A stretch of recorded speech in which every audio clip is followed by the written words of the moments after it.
Hello, this is Frank Harris with the Mount Washington Avalanche Center. It is Friday, May 8th. Up here in the bowl. Friday right before what's likely to be a busy weekend with high pressure. Just wanted to give you a conditions report. Things looking pretty good. It's a little slushy. The big deal is the objective hazards right now. Ice fall and crevasses and undermined snow. We've had some close calls recently. Thought it was kind of intriguing what's going on in lunch rocks right now. I spoke to that group earlier about the danger of lunch rocks, and it started me thinking about risk behavior in the mountains. And one theory in psychology and social science, I guess, that I've heard put forward is that we take risks in the mountains to fill a void from back in the old days when we as humans were being hunted by saber-toothed tigers and the like. It made us feel alive, and taking these risks in the mountains brings that out again.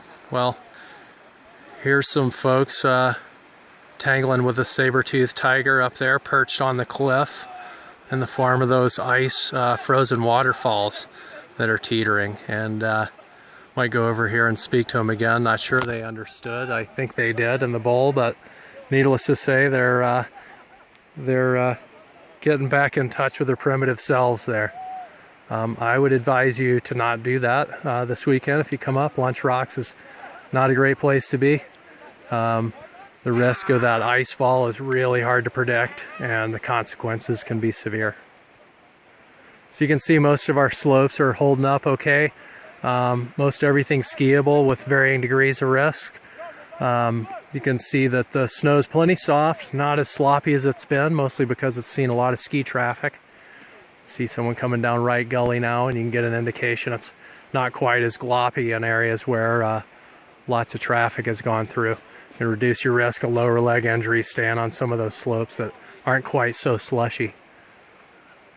So you can see the lip here, slough channels developing, cracks opening up, and the boot ladder going basically straight up along those crevasses. Oftentimes those crevasses are bridged over fine and not all that wide, and then sometimes they can be undermined. So definitely taking a chance if you take that route up to the lip rather than just walking over and going up Right Gully where it's only undermined snow that you'll deal with, and then walking across the skyline and dropping into the lip. Better yet, the further left you go, less likely you are to encounter a lot of those other hazards. And by left, I mean such as Left Gully here, which is skiing well to the right up to the rim, though you can't quite see it from here. I wouldn't spend a whole lot of time lingering. The ice fall on the left occasionally calves off small pieces. By and large, that ice flow melts in place and doesn't create a big problem. So that's it. If you're going to come up tomorrow, Saturday, expect a whole lot of company. There's the potential for thunderstorms as well, so don't forget to bring some extra clothing and the right clothing. Also, don't forget to be prepared to deal with an emergency in your party by yourself. When we have large numbers of people, it's sometimes hard for personnel to reach you, so try to be self-reliant. That's it. Have fun.